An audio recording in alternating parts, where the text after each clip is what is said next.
లంకలో ఒక వానరం విధ్వంసం సృష్టించింది. రాక్షస సైన్యాన్ని నేలమట్టం చేసింది. అశోకవనాన్ని చీల్చి చెండాడింది. ఇది సాధారణ యుద్ధం కాదు, ఇది ఒక హెచ్చరిక. రావణుడు ఇప్పుడు అర్థం చేసుకున్నాడు, ఇది వానరం కాదు, ఇది ఒక తుఫాను. అందుకే అతను చివరకు తన అత్యంత శక్తివంతమైన యోధుణ్ణి పిలిచాడు. అతని పేరు ఇంద్రజిత్. ఆ పేరు వినగానే దేవతలకే భయం. అతను కేవలం యోధుడు కాదు, మాయాయుద్ధంలో అపరాజితుడు. రావణుడు అతన్ని చూస్తూ అన్నాడు, నాయనా, ఈ వానరం సాధారణం కాదు, దాని వేగాన్ని తగ్గించు. వేగం తగ్గితేనే దాన్ని పట్టుకోగలవు. ఇంద్రజిత్ తల వంచాడు. అహంకారం లేదు, యుద్ధ నిశ్చయం మాత్రమే ఉంది. ఐరావతంలా తెల్లటి గజాలు లాగుతున్న రథం మీద అతను బయలుదేరాడు. లంక వీధుల్లో శంఖనాదాలు మార్మోగాయి. ఇంద్రజిత్ వచ్చాడు. ఆకాశం నల్లటి మేఘాలతో కప్పుకుంది. యుద్ధం మొదలవబోతోంది. అశోకవనం ద్వారం దగ్గర హనుమంతుడు ప్రశాంతంగా నిలబడ్డాడు. అతని శరీరం పర్వతంలా ఉంది. అతని చూపు వజ్రంలా ఉంది.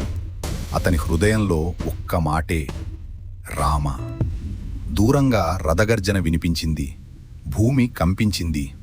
హనుమంతుడు చిరునవ్వు నవ్వాడు. ఇప్పుడు అసలు యుద్ధం మొదలవుతుంది. ఒక్క క్షణంలో ఇంద్రజిత్ రథం మెరుపులా వచ్చి చేరింది. ఒక్క మాట కూడా లేకుండా అతను బాణవర్షాన్ని ప్రారంభించాడు. ఆకాశం మొత్తం అగ్నిశరాలతో నిండిపోయింది. లంక ప్రజలు వణికిపోయారు. కానీ హనుమంతుడు ఒక్క దూకుడుతో గగనతలంలోకి ఎగిరాడు. బాణాలు అతని నీడను కూడా తాకలేకపోయాయి. అతని వేగం గాలి కంటే వేగంగా ఉంది. ఇంద్రజిత్ కళ్ళలో ఆశ్చర్యం, ఇంత వేగమా? వెంటనే అతను తన వ్యూహాన్ని మార్చాడు. మాయాస్త్రాలు ప్రారంభమయ్యాయి. ఒక్కసారిగా ఆకాశంలో మాయాసేనలు ప్రత్యక్షమయ్యాయి. అగ్నివలయాలు హనుమంతుడిని చుట్టుముట్టాయి. విషసర్పాల్లా బాణాలు అతన్ని బంధించటానికి ప్రయత్నించాయి. ఇప్పుడు అతను ముగిసిపోయాడు. కానీ హనుమంతుడు కళ్ళను మూసుకున్నాడు. శ్రీరామ్, జయరామ్, జయ జయరామ్. ఒక్కసారిగా దివ్య తేజస్సు విరబూసింది. మాయాస్త్రాలు ఛిద్రమయ్యాయి. అగ్ని ఆరిపోయింది. ఆకాశం మళ్లీ ప్రశాంతమైంది. ఇంద్రజిత్ అర్థం చేసుకున్నాడు, ఇతను సాధారణ యోధుడు కాదు. ఇక ఒకే మార్గం, బ్రహ్మాస్త్రం. అతను మంత్రజపం ప్రారంభించాడు. గాలి ఆగిపోయింది. ఆకాశం నిశ్శబ్దమైంది. హనుమంతుడు చూసి అర్థం చేసుకున్నాడు, ఇది బ్రహ్మాస్త్రం, దీన్ని అవమానించకూడదు. అదే సమయంలో ఒక వ్యూహం. ఇప్పుడు లంకలోకి వెళ్ళాలి. రావణుని ఎదురుగా నిలబడాలి. బ్రహ్మాస్త్రం అతన్ని చుట్టుకుంది. కానీ అతను ప్రతిఘటించలేదు. స్వయంగా బంధితుడయ్యాడు. ఇంద్రజిత్ గెలిచాడు. కానీ ఇది ఓటమి కాదు, ఇది వ్యూహం. హనుమంతుడిని లంక వీధుల్లో లాగారు. కానీ అతని ముఖంలో భయం లేదు, గర్వం లేదు, కేవలం శాంతి. చివరకు రావణుని సభ. రావణుడు నవ్వాడు. వానరా, ఇప్పుడు నీ అంతం దగ్గరలో ఉంది. హనుమంతుడు తలను పైకి లేపాడు. అతని చూపు నేరుగా రావణుడిపై. నన్ను కాదు, నీ అహంకారాన్ని చూసి భయపడు. సభ నిశ్శబ్దమైంది.